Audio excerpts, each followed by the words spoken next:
Give me a little intro there, Gomer.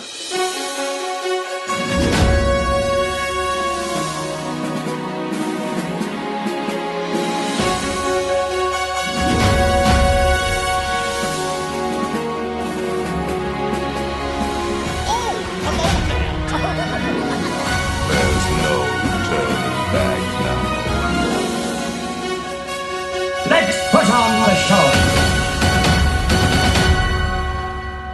You're listening to the Station 71 podcast. My name is Mario, and this week I'm joined by my co-hosts, Beth and Brian. So we've got an interesting topic this week, a little bit of outside of our normal discussion, but it's going to be interesting to talk about. We were talking about some Disney movie conspiracy theories. I don't even know how we ended up on this topic. Well, I believe a listener suggested it at one point, but I don't know exactly who it was. Could have also stemmed from that really long Cars conspiracy discussion that we've had and are probably about to dig up now for free. Yeah, that might have been it, thinking back. So we have a little bit of housekeeping in here first. Do we want to dive into that, or should we talk about the news? Because I know one of these things in here, Brian and I kind of alluded to last episode, and I don't know if we want to give that away yet or how we're feeling. Yeah, no, I mean, we can. As of today, I am, well, actually, I guess technically as of tomorrow, I'm no longer a Walt Disney World annual pass holder. I'm not going to be renewing, unfortunately. I just had my last trip this past weekend over the, I guess, was it President's Day holiday? And we had a good time. I got to meet Olive, which made the whole trip. But I don't really feel like, especially as an out-of-state pass holder, that it's not really worth it for me anymore, because we've talked about it a little bit already, that they've kind of reduced the benefits, but they still increase the cost. The parks are just so crazy crowded all the time now. I don't even understand why they're doing park reservations when it's not actually doing anything to keep capacity down. And the other thing is kind of like made me realize that, this was, I guess, 6 years for me as an annual pass holder. It's like, that's pretty much it. Aside from here and there trips, that's where I've been going, like, over and over and over again. And I feel like not having an annual pass will make me feel like I have the freedom to go and do other things now rather than, quote unquote, getting my money's worth. That actually was like my question I was going to ask you. Do you feel like since you don't have a pass anymore, you're going to like skip on Disney? Do you think it's still going to be like a maybe once a year or more often trip? Like, yeah. What are your thoughts on it? Yeah, no, I definitely am still planning on going once, maybe twice a year, but I don't really feel like the need to go as many times as I have been going in recent years. Especially because I feel like, I became a pass holder in 2016 and there was a lot to look forward to back then. Pandora hadn't opened, Galaxy's Edge hadn't opened, several attractions that have opened since I became a pass holder. So I feel like there was a lot on the horizon that I could kind of look towards as like, oh, well, I got to be a pass holder because I want to do this and I got to do that. But now there's like a couple of attractions, but there isn't really any other than the Epcot redo. There's not like anything I'm really waiting on. You know what I mean? Yeah. So that, like I said, I'll still go once, maybe twice a year, and I'll still be able to do the things that I want to do. I just won't be tied down to Disney every trip that I want to take. That's such a weird thing to talk about because, like, I mean, especially for you, I'm sure, since you've been a pass holder for so long, it just feels weird. Yeah, it was very bittersweet kind of coming to the realization because, I don't know, it just felt like it had become a thing that I did so often. And, I'm going to probably miss going as often as I've been going. And, I mean, who's to say that I can't go down, with my best friend living down there and him working on property, he could still get me in on a comp pass or with his main gate or whatever if I really, really want to go and don't want to splurge for a ticket. But yeah, it was a little bit bittersweet deciding not to renew. That's like the one thing that I feel is going to be so bizarre. I know you used to tell us all the time that you were taking like a spontaneous trip, and that's going to be unfortunate. I did see that you went to Universal though. How was that? Oh, we had a blast. They were having their whole Mardi Gras celebration, which I think goes through the end of March as well. I think but it I does. highly recommend that to anybody who's considering it. We really only went with a few hours left in park time. It was very, very last minute. We literally went to City Walk and we're walking around. We're like, you want to just go inside the park? It's like, okay, yeah, sure, why not? Glad to see you're still being spontaneous. Yes, yes. And I didn't have to have a park pass reservation to do it. Okay, Disney. Honestly, Universal seems like it's getting to be better value than, like, at least in the terms of annual pass. I feel like Universal passes, while they don't have as many parks, are probably a little bit better of a value than the annual pass at Disney right now. Yeah, I would agree to an extent, because that's another thing is like, even having an annual pass at Disney, I still can't be as spontaneous as I used to be because I have to make a park pass reservation and hope that there's, a spot for me there. And then with Laz not being an annual pass holder, whoever I go with not being an annual pass holder, probably, then they have to make one and hope that the same park is available. And it just adds a lot of unnecessary drama, I think, to trip planning, this whole park pass reservation system. So it was really nice to just kind of be able to decide off the cuff, like, yeah, let's just go in. And yeah, so we watched the Mardi Gras parade and all the floats were really awesome. Apparently, if you get there early enough in the day, you can sign up to be on the floats. Yeah, I have seen that. Yeah, like it's just like a first come first serve thing. You're like, hey, I want to be on a float, and they're like, all right, here you go. We'll put you on this float. Be here at whatever time, and we'll get you on there. And then you get to throw beads to people on the sidewalks, and so I caught a bunch of beads, and that was fun. And we just rode a couple of rides because, like I said, I think we only had 3 hours in the park before it closed, so we did the Fast and Furious ride, which I had never done. And it was pretty dumb, as I expected it to be. I could see like someone, like a small child that's really into those movies or perhaps really into cars, enjoying it, but it was kind of dumb. And realizing that it took the spot of the old King Kong ride made it feel even worse, because even though that ride traumatized me as a child, it did not compare at all. And we rode E.T. Of course, you have to. And then at the very end of the night, we hopped in line for the Harry Potter Gringotts ride. Before we move off of that, did E.T. say your name right, or did he call you friend? He normally says my name right, but he called me friend this time. I was like, is this a slight because I haven't been here in so long, sir? You probably could have called you something worse, but yeah, that's true. But yeah, so it was a good time. Well, I'm glad that you had a good time at Universal. I feel like, I mean, that park definitely has some big advantages right now, and it's exciting to hear opinions on it. Yeah. Did you want to go over the other housekeeping stuff that we have in here too? Sure, yes. So we want to give a shout out to our newest patron, Molly, for joining us.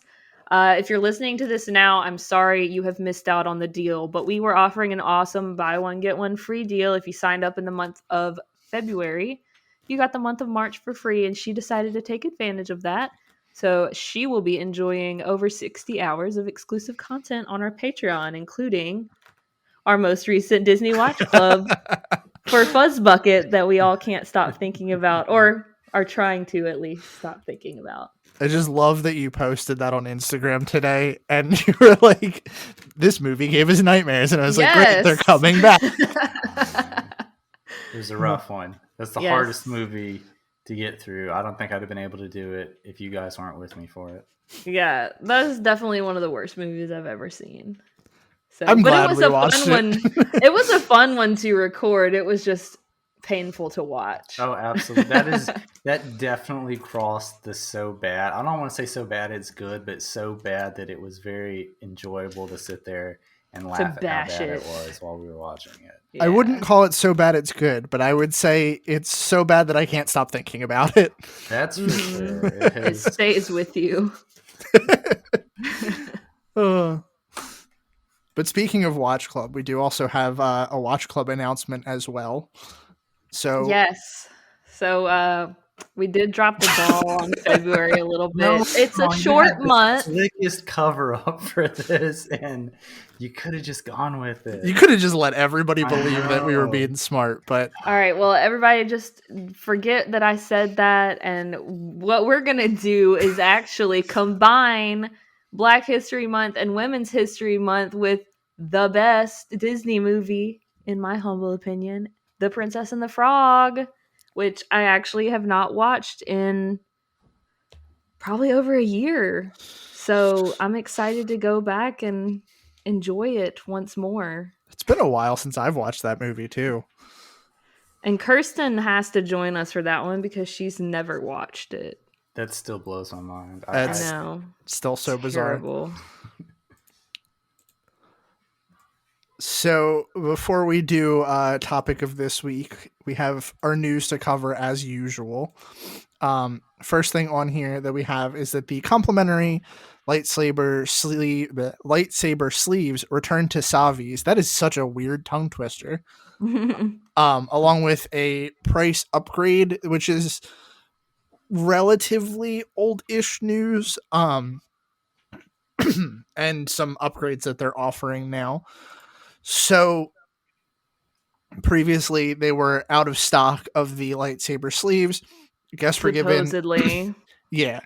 Guests were given a plastic bag to carry around, and they lowered the price to $200 after just raising it to $220, I think was what had just happened. It was like this weird, they just raised the price, the sleeves went out of stock, they lowered it to compensate, and now with them back in stock, they're going back up to the full price.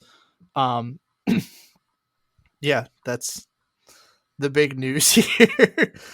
I wonder if they would have done this if there weren't if it wasn't for the outcry. So my whole thing with it, after having done this, like I think they were actually out of stock because the ones that they were offering as replacements were like already an additional upcharge. Because the one that you get from Savi's is basically like a glorified pool noodle. It really is, because like it's a really expensive pool noodle. Well, so it's like a black bag and it's got like that foam pool noodle liner to the outside of it, and the top is a drawstring. So when you open it, you just pull the drawstring and you take the lightsaber out. But the one that they offered was the special one that had like the pockets and stuff on the side of it. So you could store like the extra kyber crystals and things. The one that they give you doesn't have any of that. It's just a black tube with like the foam insert. So I don't know. I'm on the fence. Like I want to give them the benefit of the doubt and say that they probably were out of stock. But if they weren't, I don't think they would have come back without the outcry. I think you're right on that. Yeah. Did you say you had a question, Brian? I'm sorry. I kind of cut you off. Oh, sorry. Yeah, it's a very stupid question because I should probably know this, but are these the lightsabers? These don't like collapse and expand, right? No. Like this. Okay. Yeah, these are the ones that you actually build, but the way that they like the actual blade works is it kind of looks like a fluorescent light bulb that clips in and you twist it so it locks into place. Gotcha. And it doesn't collapse outside of that. I kind of feel like they should give you some sort of like sheath or something, so you can wear it on your belt. Yeah. Well, they sell the accessory for the belt clip, but of course it's an additional. And the other part that's super weird about that is depending on which one you buy, you can buy like different clips for it because they sit differently on the belt. So like if I were to buy one and then go back and build another lightsaber, that clip might not work for the lightsaber that I build again. Gotcha. It's a very bizarre thing. But I did also put in here, I don't know if you guys want to talk about this because we sometimes try to avoid not spoiler stuff, but since none of us are ever going to experience this, all of the Star Cruiser stuff came out. Realistically, I would say that less than 1% of the population that listens to this podcast is ever going to do this thing. So did you guys look into all of this at all by any chance, or was I the only one that was very consumed by all of the things that were coming out? I mean, I looked into a little bit of it. I also had a couple of quote unquote insider details from people that went to the cast member preview, so to speak. I don't know if that's what they were calling it. I think it was like a media plus cast members plus whatever random people got the golden ticket kind of thing. Which I know we talked about this a little bit on the Discord, but I thought it was interesting that the media deadline or like NDA was Sunday? So I think the actual embargo lifted on Friday. And then they're saying like the cast members and other groups couldn't talk about it till today. Oh, that's weird. So I don't really know why that would be the case. Maybe because the media has to, there's a lot going on in the Disney community. It doesn't take, too much work to find it if you go on Twitter, where it's kind of sketchy stuff. Basically, people being told if you don't say the right things, you're not going to be invited back to things like this. So maybe that's why they were thinking like, well, if we make their thing on Friday, they'll talk it up really good. And then if anybody says anything bad on Tuesday, it's already old news. Yeah. That's so bizarre to me though. Like the whole, I mean, I get the worry with that. And I think that makes sense, which I also think that that's probably why we'll never be on Disney's media list. Right. We're too critical. I think like the whole thing for me that is funny is like some of the reviewers that have gone have actually put out like, I don't want to say negative, but it's like if you read between the lines, you kind of get this vibe that a lot of them didn't have as much fun as they thought they would. Now, I also think that's kind of like the big issue with this project as a whole is like just the way that it's built up. I think that there's so much to do, and I think it's so chaotic for 2 days that there was no way that this is going to be a mass critical success. Mm-hmm. But I also think that there's like some promise here, and I kind of hope that Disney capitalizes on some of the maybe more critical opinions and looks at them in a maybe critical light, not super critical, but like enough to make the right changes and revise it in a way that makes sense. Yeah. I feel like a lot of the vibe that I got from the social media that I did read, and definitely the vibe that I got from the few people that I know personally that went, is that the concept and most of the execution is awesome. That it's such an immersive experience, that there are different storylines that depending on which characters you talk to, you get like a message on your data pad or whatever saying like, hey, meet me here at this time for the next part of our mission and stuff like that. And depending on whether you side with the Resistance or you side with the First Order, it changes. And like people in different groups can hypothetically be on different storylines. I think that as a concept is really cool as somebody who is super into super immersive experiences. I'm not even really that big of a Star Wars fan. I would love to try it, but the consensus is it's not worth $5,000-$6,000. Yeah, that was kind of the one thing that I wanted to bring up in discussing this was I feel like we talked. I mean, I know Brian and I talked about this a little bit that like it has to be this next level experience, and it has to be like it really has to sell the concept of what it's going for. And I think it does, honestly. I think that from what I've seen, there's been so much media release around it that just looks fantastic, but that price tag is so steep. And And I that's the think, thing, Beth. You talking about not being a Star Wars fan, like eventually the pool of Star Wars fans that can afford this is going to run dry. So this Right. experience needs to be something that is appealing to not just diehard Star Wars fans. yeah.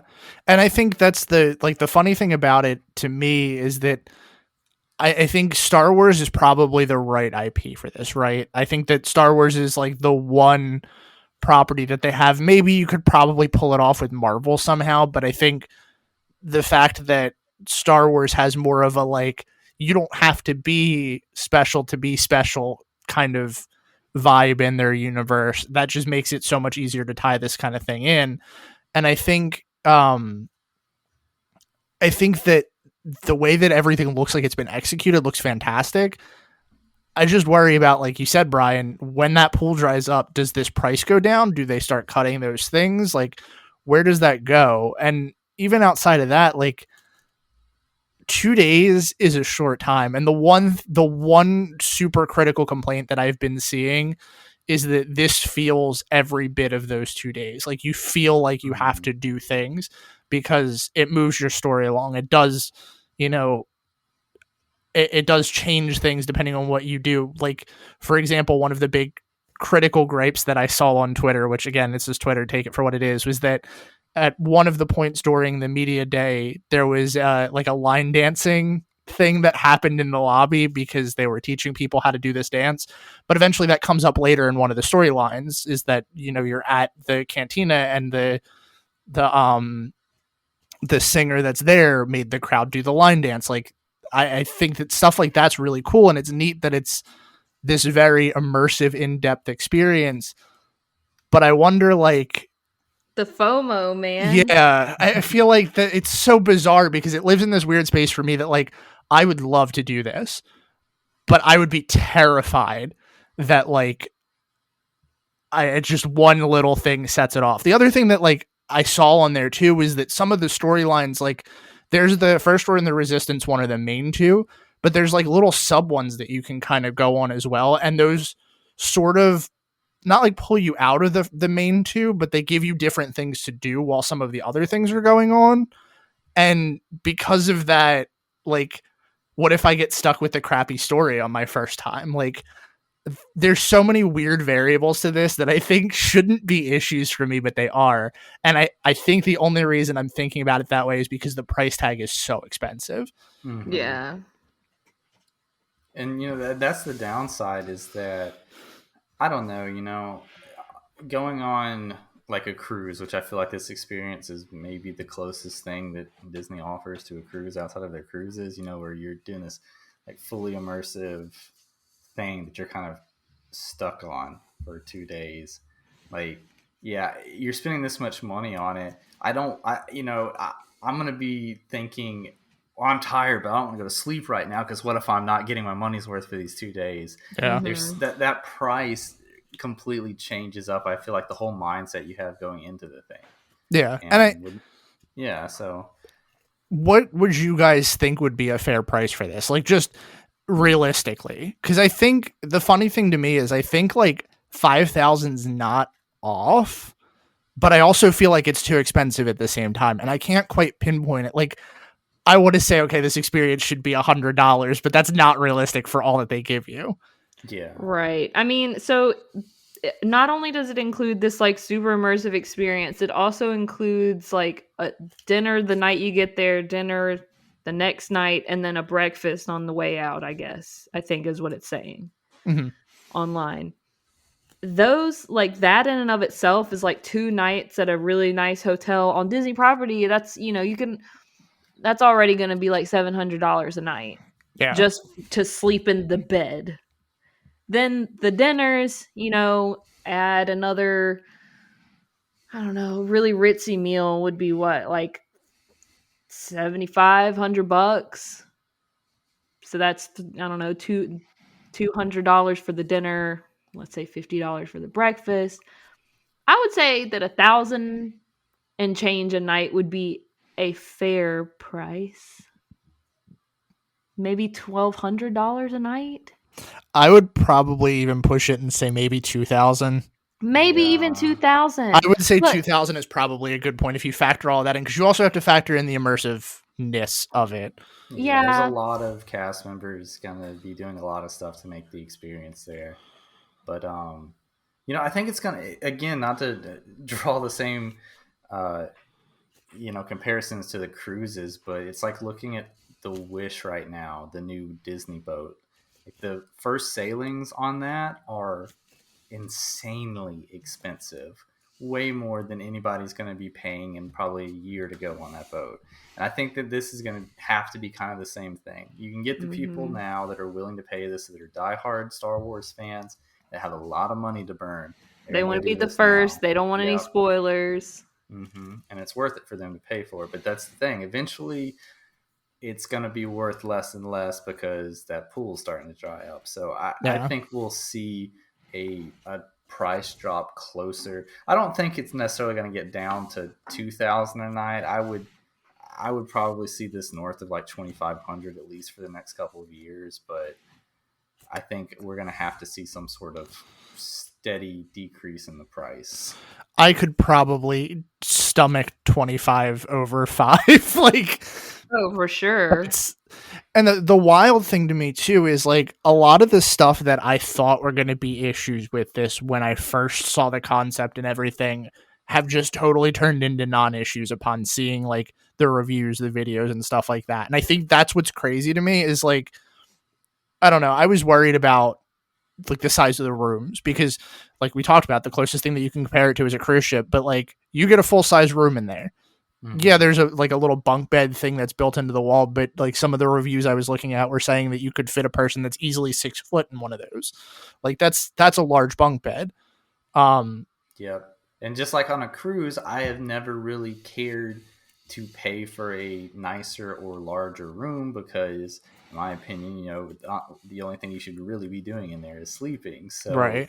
Same thing here. If you're going to be spending the majority of your time in your room, why did you spend that much money to stay here?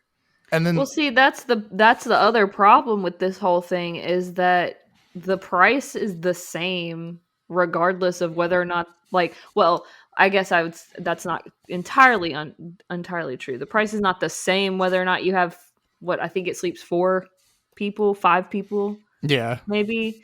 All the rooms, from what I understand, pretty much all of the rooms are exactly the same, except there's a handful of suites. And you are paying if me and Laz are in this room that sleeps 5 people, we're still paying to sleep in that big room. Like we're still going to have to pay the premium to sleep in that room, whether or not we have 5 people. Now, granted, we're not going to have to pay the per person amount, but it's not going to get cheaper because we got a lesser room. You see what I'm saying? Yeah. Like you could start if they made like a room that was like this sleeps 2 people, but it costs less money. I'm like, yes, that would be ideal because I don't need a room that sleeps 5 people. Yeah. But that's not the case. All the rooms sleep at least 5 people. I can see that. I think that's kind of like maybe that's an issue of space or whatever. I don't know. Just like how many families of 5 do they think we're going to do this? Who knows? How many family of 5 can afford this? Right.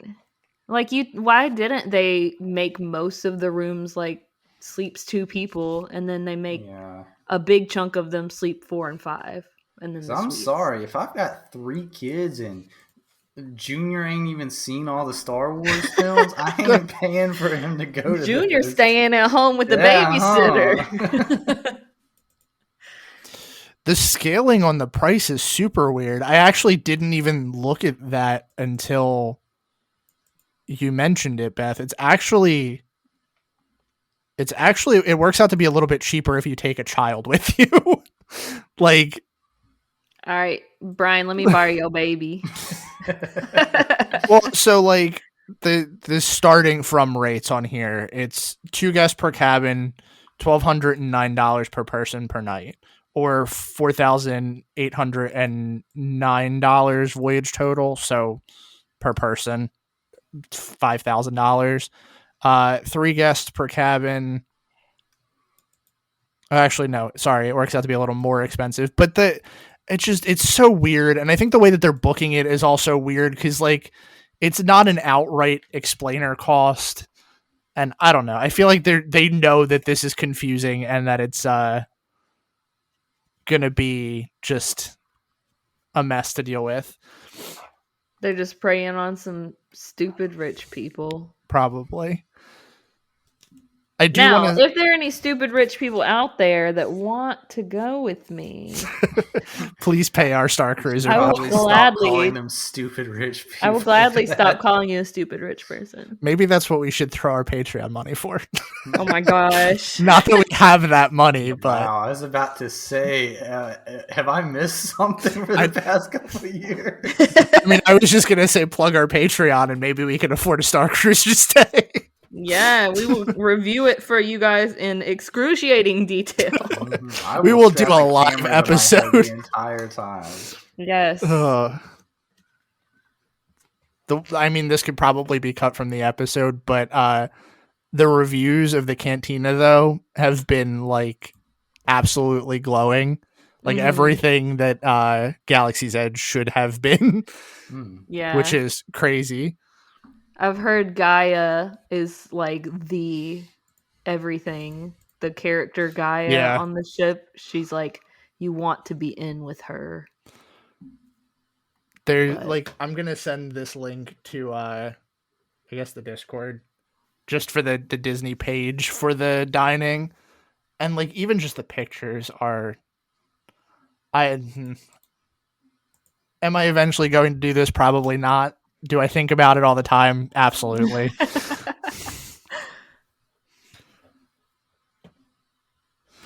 So next little bit of news that we have on here, just to kind of quickly segue out so we don't spend too much time talking about Star Cruiser, is that the costumes from West Side Story are now on display at Hollywood Studios Walt Disney Presents.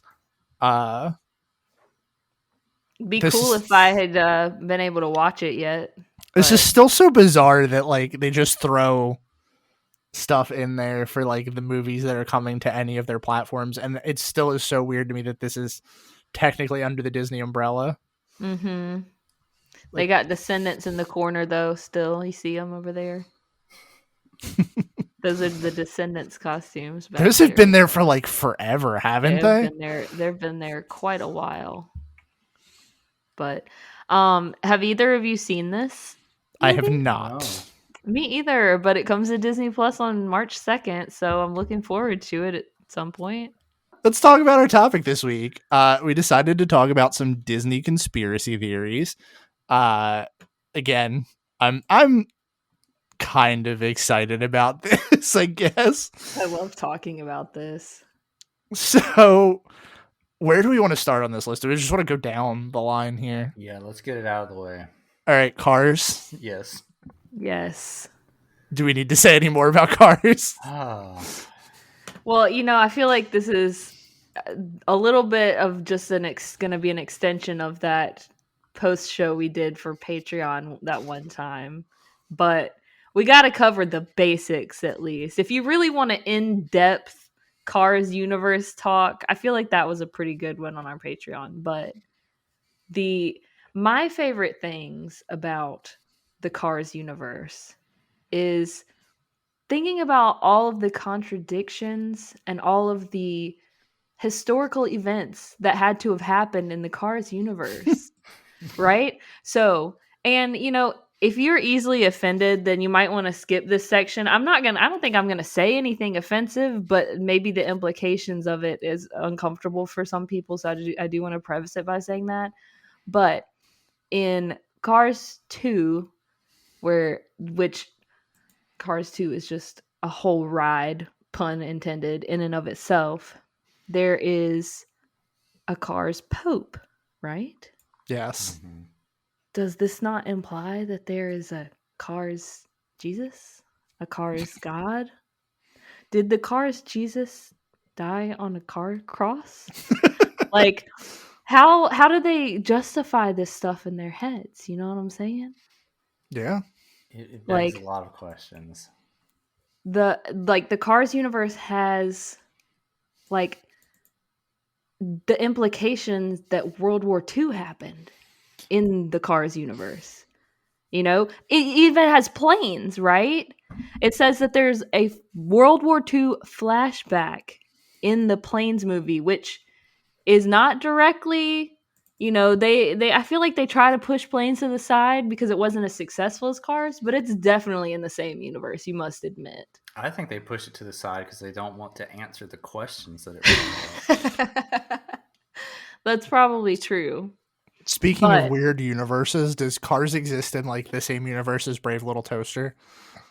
Oh, good. oh my Wait, god. no, because there's people in Brave Little Toaster, right? Yeah, but don't like most of the inanimate objects have the same like eyes? And it's been a while since I've seen that movie. Well, so Brave Little Toaster would have to be the prequel to Cars, then, right? Before all the humans were killed off. Sure. Yeah.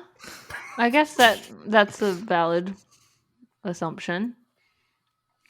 Another thing about the Cars universe is that when they go to the airport, they have to take their tires off, like you would have to take your shoes off when you go to an airport, right? Which to me implies that there are Cars terrorists. Now, are the Cars the terrorists or are the planes the terrorists? Oh, geez. Oh, Are that's the And if the planes aren't the terrorists, are the Cars hijacking the plane? Are they radicalizing the plane? Well, but it couldn't be the planes, right? Because the planes are flying themselves. So, right? well, and that also That's what opens I'm the weird. saying. That also opens the weird like what is the anatomy of a car in the Cars universe? Like, Well, we've and does narrowed that down same one of them. well, yeah, yeah, we talked about that in the mid show. But like, does that same anatomy transfer over to planes? Because I just scrolled past a Cars conspiracy theory that said cars can't roll down their windows because their innards would fall out. Like, Oh. Mm. But then what about the convertible cars? Are they like missing parts of their body then? are there And I convertible will cars? say that there is one car in Cars 2 that when we were watching it, we noticed that you know how most of the cars, their eyes are the windshield? This particular car, the eyes were the headlights and you could see into the windshield. Oh, So well, that like doesn't make sense because in Cars 1, there was like a sexual innuendo joke of the like two Miatas flashing Lightning McQueen with their headlights. So, yes. what does that mean? That's what I'm saying. There's no consistency in this universe. It's just all like complete chaos. The other thing I like is that the cars are people, essentially, right? They're Yes. anthropomorphic cars. The trucks are people. The tractor trailers are people. Why are the regular tractors cows? Are they dumb people? Or are they actually cows? Like I don't understand. They're bugs. The bugs in the Cars universe are literally Volkswagen Beetles, but they're not they're not like sentient as you know, say Lightning McQueen. Okay, back to anatomy for a minute. I just had a thought. What is Lightning McQueen's the truck driver, Mac? Mm-hmm. So like he drives up in the Mac to get like transported. Oh from no, place to no, place. we're not gonna go there. No, I'm just gonna say is the like trailer part is that part of his anatomy, or is that just like a trailer is not sentient and he's just carrying it? There's a lot of questions here. I'm hoping the latter. Really hoping the latter. So Yeah, I don't know. We're not going to go there. I think that is that is the point that we need to move on to the next theory. So needless to say, Cars leaves a lot of unanswered questions. It really does. You know, there's a lot of wacky stuff going on in this universe. So if you guys have something to add to this conversation, please join our Discord. I love talking about this topic. I cannot wait for the discussion that this is going to bring. Yes. Because cars. Mm-hmm. So the next one that we have on here, I kind of threw in, was the Pixar Theory. And I feel like we very briefly maybe talked about this on like a Patreon exclusive thing. I feel like we're just, at this point, everything's been talked about on Patreon. But this one is so bizarre. It's the theory that all of the Pixar movies are connected. This is one I don't really buy, but it's a nice little Easter egg. So do we want to go through it? I feel like everybody's heard the Pixar Theory at this point. I mean, I think we could touch on the interesting bits, right? Like, Yeah. I think it's interesting that as time progresses, more and more things become sentient. You know, at first it's pretty normal. You know, we got Brave, which, you know, there is the mom becomes a bear, but that's because of magic, not because she's a sentient bear. Right? But then you got Toy Story, toys becoming sentient. You got fish becoming sentient and Finding Nemo, rats with Ratatouille, Cars, again, going back to that universe. And it just keeps getting progressively weirder as time goes on. And I'm just like, is this the future that we've doomed ourselves to? I mean, if the future ends in Monsters Inc., maybe it's not the end of the world. I guess that's true. It's saying, according to this timeline, we're still in up timeline, basically, right? Which that, I guess, tracks, because not really a whole lot of super weird stuff goes on in up as far as sentient beings go, although... However, that implies that Toy Story, Ratatouille, Finding Nemo, and Incredibles have all already happened. Well, yes, that's true, but the toys all collapse whenever we're around, so that could be plausible. The fish, you know, we're not underwater. We don't know. And then Remy never actually talks to people. And, you know, yeah. Animals communicate with each other all the time. So, again, it's plausible. It doesn't really start getting weird till the Cars, because then they actually start like talking. Well, that's what I was gonna say. Like, we're at this point now, according to this, between Up and Cars, and everything kind of like linearly progresses. Like, okay, I see it, and then between Up and Cars, like, it hits the fan because there's a like world-ending war, and the machines uprise and take over and replace humans, and that happens within, you know, less than 100 years, which seems a little bit far-fetched. Does it?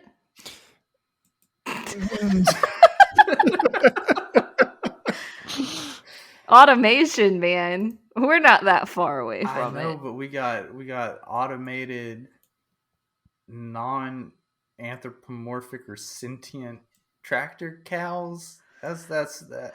Yeah. Maybe I buy the Cars, but the tractor cow still a lot of questions there. That's true. Yeah. This is just one that I, at some point in my life, felt like, okay, yeah, maybe there's a possibility that all of these movies are connected. But as time goes on and more movies come out, I'm like, no, they probably are not even thinking about this when they make new movies. Yeah, from a realistic standpoint, Pixar has always really liked throwing Easter eggs of the other movies into there, or even looking forward to some that are planned to come out later.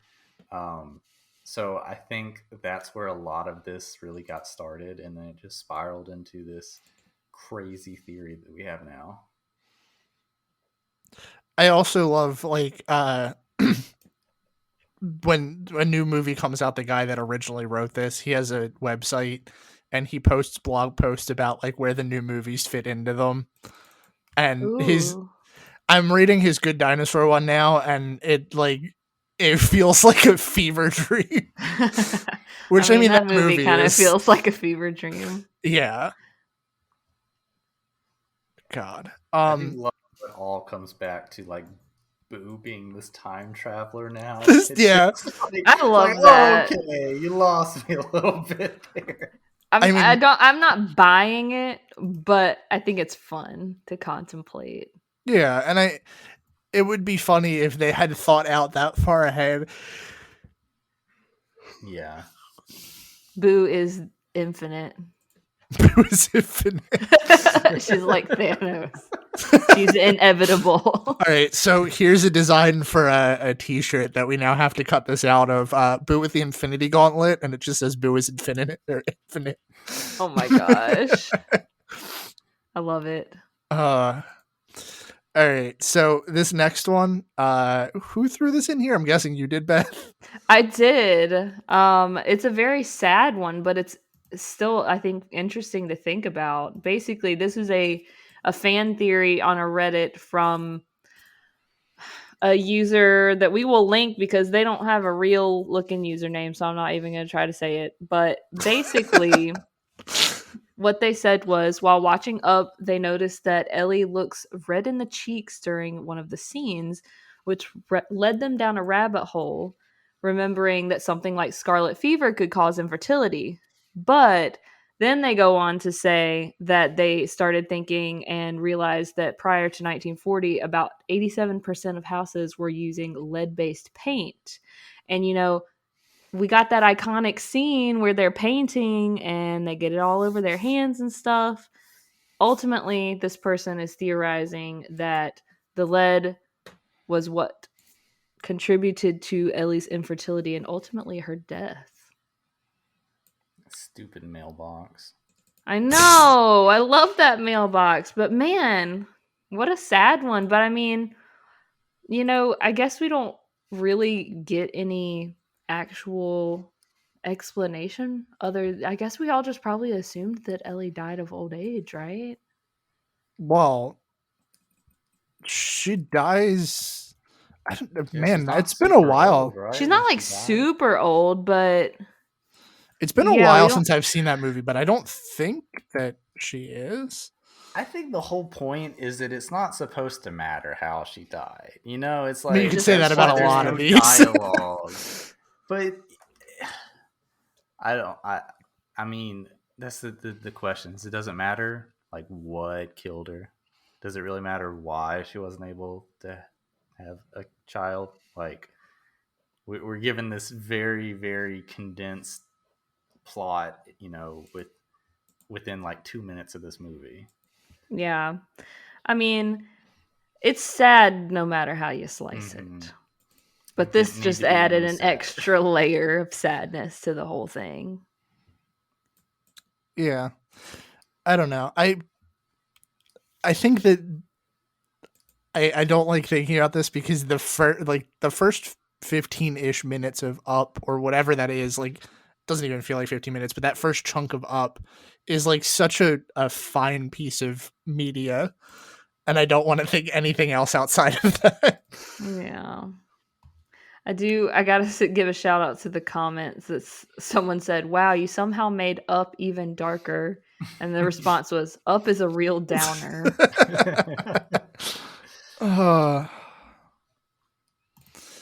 So the next one that we have on here, I feel like this one's been talked about a lot, is that Andy's mom may have been Jesse's original owner, but the real big piece in here that looks like it connects it all together is that Andy's mom wears a Jesse hat in the first movie, which it's a little weak.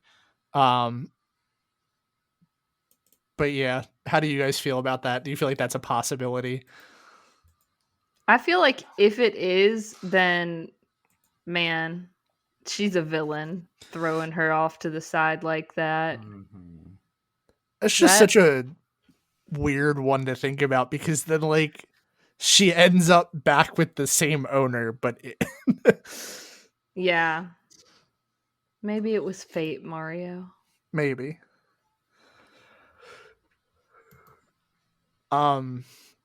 Oh gosh, and then this next one, I put this in here and I hate this one so much. But Frozen apparently connects 3 different movies that aren't Frozen. So we have the Tangled connection, which that's pretty obvious because the cameos in the movie, but there's also the theory that Um,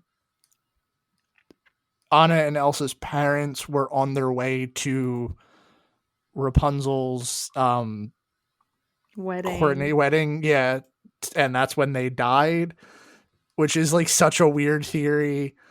Um, Yeah, I mean, that's super sad if that is the case. And I mean, there's not really anything to disprove this theory, right? so the whole reason that it came up was because apparently the director of Frozen said that the king and queen were headed to a wedding when they died, and it just feels like the timing kind of fits. Right. Plus, we have Rapunzel and Flynn in Arendelle at one point. Yeah. They have the cameo, and so it's obvious that they know each other somehow. Just adds up. So, and this whole theory, and I'm going to say this before we go to the next 2 points on here, it's proof that once a piece of media ends, the person that wrote it, directed, whatever, should just not comment on it ever again. Because the next point of this is that it connects it to the Little Mermaid, because people think that the ship that Ariel finds is the King and Queen of Arendelle. There's really nothing that connects it here, but just the fact that it looks suspiciously similar. But the next point, this is the one that really kills me about all of this, is that they could also potentially become Tarzan's parents. Oh, This is the part I don't buy. Well, so the whole reason that this came up was during that same AMA on Reddit. The director said that they don't die on the boat. They washed up on shore in a jungle island and give birth to a baby boy and build a tree house. They get eaten by a leopard. And she was joking, apparently. But of course, because that's what they want us to think. Well, because, we're awful. Everyone just kind of runs with it. Yeah. Yeah, I mean, I don't know. I feel like this this doesn't line up to me. They don't look the same. I can buy this actually pretty well until we get to the Tarzan connection. Yeah, same. Yeah. I just think the fact that they have another kid is the point where you lose me on it. Like, they look similar enough. Enough, I guess. Yeah, I don't know. Again, this is the point where once a piece of media is out, the writer, director, whatever, should never comment on anything outside of just that, what happens in the movie again. Yeah. So another sad Pixar theory that I have on here is that Finding Nemo is actually about the stages of grief. And that Nemo was dead the entire time. This one hurts my feelings a little bit. Did you guys read this before, or? Yeah, I've heard this theory before, yeah. I don't know. I think this one's pretty weak too. This feels very shoehorned, the way that they try to explain each of the stages of grief in the movie. I mean, I think it kind of tracks a little bit. So the 5 stages of grief are denial, anger, bargaining, despair, and acceptance, right? Like, those are the chunks. The way that this explains it is denial is he won't let his son go to school because it's not safe. He's kind of an overbearing father in the beginning of the movie. Anger, he yells at Nemo for running away and going to touch the boat. Bargaining, he bargains with Dory to help him find Nemo, which that one's a little bit shoehorned in there. I'll give you that. Despair is when he sees Nemo flush down the drain, and then acceptance, he learns to let go, and that's the end of the movie. Yeah, I mean, the only, I feel like, solid part of this theory, in my opinion, is the fact that Nemo means nobody in Latin. Yeah, but I always felt like it was more of just an allusion to Captain Nemo. Yeah. Yeah, I guess that's true. But I don't know. I mean, how do we justify finding Dory if this is the case. I mean, It's The not whole canon. movie, right? I don't remember much of Finding Dory. I'm not gonna lie. Well, I mean, Finding Dory is It's Nemo and Marlin going to find her, like, That's because right. she, That's yeah, right. because she like was trying to find her parents or whatever. So it's like, is he just full off the rails now, just imagining this dead son hanging out this whole trip? But then it's also like, so okay, and then Finding Nemo. Then what about the whole like side story with Nemo in the fish tank with the other fish? Like, what was the point of that? True. They were all crazy too. Yep. We're debunking it. We're calling it debunked. Yep. So we've debunked how many of these so far? Oh, we're not going to touch Cars. That's too much. Pixar Theory. Cars cannot be debunked. There's too much to unpack there. Pixar Theory is plausible, but not entirely Bits and pieces. sound. Yeah. I think the lead thing is plausible. Okay, so we've got Fredrickson's 1.5. Andy's mom. It's plausible enough. Okay, so 2.5.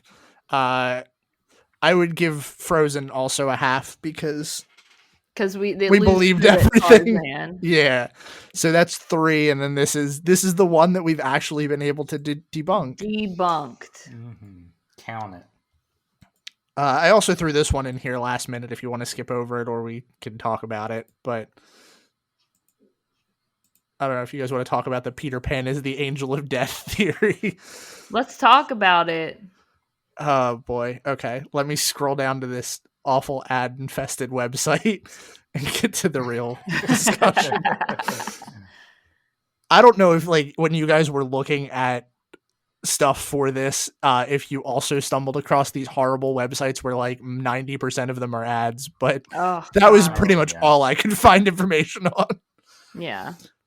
So this whole theory is that the Lost Boys don't actually grow up because they're already dead, and Neverland is some kind of afterlife, and that Peter Pan is more or less the angel of death. This kind of goes back to the original Peter Pan, because the author's brother died at the age of 13, and that's pretty much it. And it's also with the whole theory of the to die would be an awfully big adventure, that line tying in as well. So I don't know. This is weird to me. Yeah, I mean, here's the thing is that if this is the case, like, did he bring all the Lost Boys there and like they could have been living a life outside of this? Or is he Did kind he of like want to bring Wendy and the other kids to Neverland so that they wouldn't get to continue to live their lives? They would just be dead in the afterlife with him? Because I feel like that does kind of make him a little villainous. Well, Yeah. I think To just be taking perfectly good children away from existing in the world. Well, my whole thing with that is it feels more like he's kind of like the one that helps them cross over more than like the so one all that 3 of them kills kids them. were gonna die. Possibly, who knows? He was helping 3 kids at the same time cross over Mario. I'm not buying it. Those kids look perfectly healthy to me.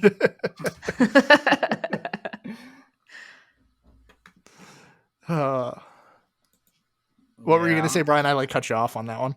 Oh, aren't we kind of supposed to, I guess, realize that Peter Pan isn't really the hero at the end, that like the boys do need to grow up, that we can't stay kids forever and then they go back. So I feel like that in itself kind of really chips away at this theory. Yeah. Well, speaking of Peter Pan, this is an interesting little tidbit on this same website, that at the beginning of the Little Mermaid, Ariel's beginning, it revealed that Ariel's mom, Queen Athena, had been killed by pirates. And remembering Peter Pan, there was a red-headed mermaid that looked a lot like Ariel in the lagoon. So the theory here is that he captured and or killed Ariel's mom. Possibly. Captain Hook. Yeah. That's interesting. I had not heard that one before. Yeah, I didn't hear that one before either. The next one that we have on here is that Aladdin is potentially set in a post-apocalyptic world. I feel like we're getting to the kind of like the loosey-goosey theories right now. Like this one, the only reason that this is a thing is because Genie's been in the bottle for 10,000 years and he knows a bunch of pop culture references. Yeah, so that's pretty much it. I think that's super weak. We can just like that one shouldn't exist. Yeah. Busted. Debunked. This next one, I just want to comment on the source for this one because how far we've fallen that MTV is posting Disney conspiracy theories. But this one is that Lilo and Stitch, Lilo and Nani's parents are actually in the CIA. Oh boy. Okay. So this is a very long Reddit posty thread. We should have just done a Reddit deep dive. Oh, apparently there's a subreddit for fan theories. Fantastic. But apparently the idea is that one or both of their parents were in the CIA, and that's why Cobra Bubbles is involved with them, and also why it just kind of ties him in, which I don't think he really needed to be tied in. Well, it's interesting here. It says that the theory is that the parents were co-workers with Cobra Bubbles, and it explains why Lilo hasn't been taken out from under Nani's care, because he knows the scenario, because he was a CIA agent before he was a social worker. So having worked with the parents, he knows their situation, and so he waits until things get really bad before he's like, yes, let me take this child away from this teenager who is not doing the most awesome job. She's doing her best. I'm not gonna, crap on Nani for it, but it also tries to explain her obsession with taking pictures of tourists. If you didn't see that in the article. Oh. The Reddit post itself actually says, but wait, there's more. We see Lilo has a particular obsession. She constantly takes pictures of people around the island, specifically fat people. I think Lilo's father may have brought her on a low-risk surveillance assignment there on the island, knowing that no one would look twice at a father and daughter taking pictures together. He used her as a cover-up of sorts. The target was an overweight person, something Lilo distinctly remembers, and now she takes the same pictures as a way of remembering her remaining close to her deceased father. This may explain the eclectic collection of books in her room: Roadmaps of Iowa, Oyster Farming, Is It For You, Practically Voodoo, Fire Eating for Fun and Profit. Her father had many books of a wide range of topics he read and researched for various overseas undercover assignments, which she noticed and tried to emulate. I think that's where this theory falls apart. Mm-hmm. Yeah. I mean, to me, the books are more just to explain that she's a weird kid. Yeah. And the pictures of the fat tourists. Yeah. Apparently, there's a theory that they're all dead because a storm killed them. Cool. Love that. And that Lilo is devoted to ensuring Pudge gets his sandwich so that he doesn't kill any more people. What? God, wow. Okay. I'm into it. I like that one. That's kind of funny. That's fun. Oh. All right. So do you want to talk about these last two that are on here? Well, I see this one that got added in at the last minute with the link there, and I want to... For the very end. Maybe we'll talk about that first. I like this. I got to kind of segue for a second away and say that one of the theories on the same website is that Alice is tripping. And I'm like, duh. Isn't that the point of the movie? That's not... I thought that was confirmed. But anyway, so who put this in here? Oh, Frozen me. and The Shining are the same movie. Now, shocking news to everyone. I've never seen The Shining, so you're going to have to explain it to me. Goodness. I mean, you want me to explain the plot? No, why is it the same plot as Frozen? No, this is one of those you boil I didn't down. think so. This is one of those you boil down a movie to a very specific thing, and it becomes the same movie as something else. Mhm. Which, like, Okay. that's one of my favorite things. I don't know if you guys have that fascination.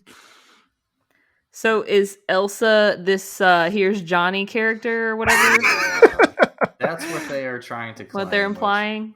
Yeah, so for anybody that has seen these, yeah, they're proclaiming that Elsa is Jack Nicholson's character. Anna is Danny, the little boy from The Shining. Olaf is Wendy, Jack Nicholson's wife. Here is a somewhat goofy supporting character who knows our principal character better than anyone. I don't really buy that is a correct description for either one of them. And yeah, it starts really weak, I feel like, and just kind of spirals from there. Like Mario said, they're picking and choosing like some character traits that are similar between them, and then it's like, oh, they're also like stuck somewhere in the snow. It's like, well, that's not really an entire theory. Yeah. So one of my I haven't done this in a while, but there is a section on Letterboxd where you could go and search out like lists of things. And one of my favorite things to stumble across was like a very, very specific description of a movie, and they had two distinctly different things. Like very, very distinctly different movies. And this is kind of the same thing. Mm-hmm. I think my favorite, not to spoil this, sorry Beth, for no one or for someone that hasn't seen The Shining, but it's like the end, and it's got where Anna gets frozen, and then also the picture of like Jack Nicholson frozen in the maze at the end. So. I feel like that's a pretty common picture. I mean, yeah, Beth probably knows what, like, if she saw the picture, she would. Yeah, I feel like I do know what you're talking about. Just because I haven't seen the movie doesn't mean it's not completely ingrained in pop culture to the extent that I know basically. Yeah. The basics. Here we go. Insider article. This is just to kind of cover this topic of like, here are 11 vastly different movies that actually have the same plot. Let's see. See if any of these stick. Like Alien and Juno. The plot is an unplanned pregnancy leads to a sticky situation. Oh my god. This is the stuff that I absolutely love. It's so dumb. Like Aladdin and Les Mis are the same movie. Which is stole a loaf of bread, went to jail, was given riches by someone, gained political office, took part in a rebellion against the government, has a lifelong feud with a specific government official, ultimately influences his enemy to defeat himself. Wow. Okay, I like that. Yeah, that's a little so specific and on the nose. I love. Yeah, that's fun. Yeah, okay. And Finding Nemo and Taken, overprotective single father falls into a dangerous situation in search of his abducted child. This is one of my favorite pastimes. And then here's one last one before I close this week and talk about the last two. Is that Gran Torino and Up have the same concept? Hold up, you need to link that one to me because okay, I sort of I got it now. Never mind. Okay, What's mind. I think I put two and two together. No, don't send me that link.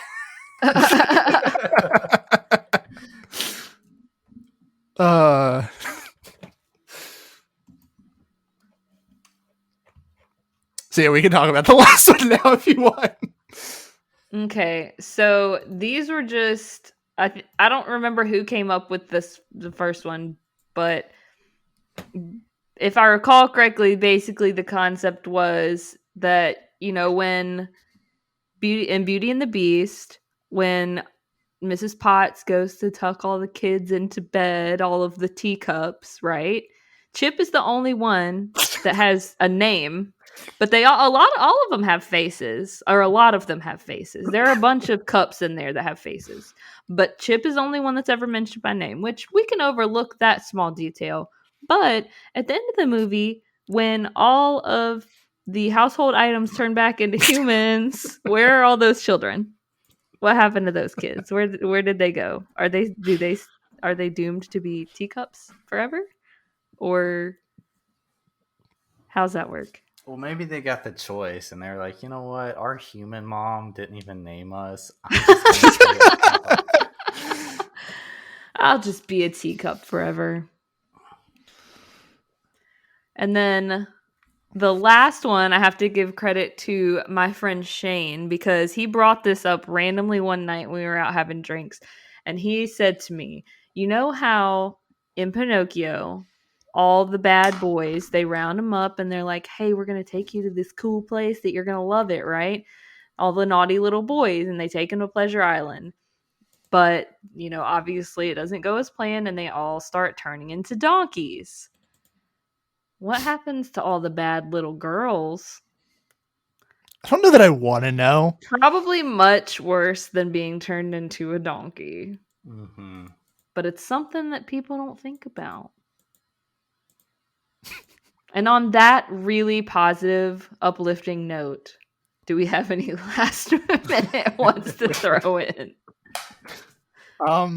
Not that are appropriate. Yeah.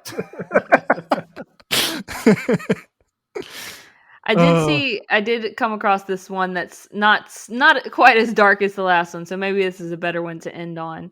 And obviously this is not strictly Disney, but Disney related enough to where I think it counts. Nightmare Before Christmas. You can argue about it after the fact if you want. That all of the citizens of Halloween Town represent specific fears. That would make sense, but I feel like that also tracks for like kind of the plot of the movie. Right. I guess I just never really thought about it in the sense like Dr. Finkelstein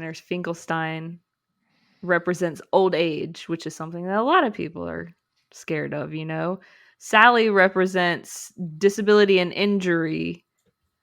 The mayor represents fear and being like anxious and nervous because he's got the two faces and, kind of like split personality almost. And then Jack obviously is like the ultimate death.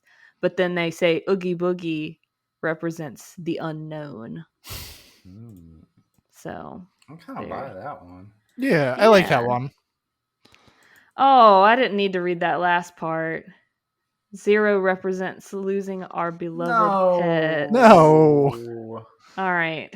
Okay, well, we're going to end it on such a sad note. Now I got to find another one to end it on. I didn't think it was going to get that dark. That was literally the last line. So by the way, the dog's dead. Here's one for you. It's not even a theory. I'm just still looking at that Reddit thread. Movies with the same concept, seemingly normal protagonists' life and relationships are put to the test when their alternate personality gets a little too overwhelming. Fight Club and Hannah Montana the movie. Wow. What? Oh.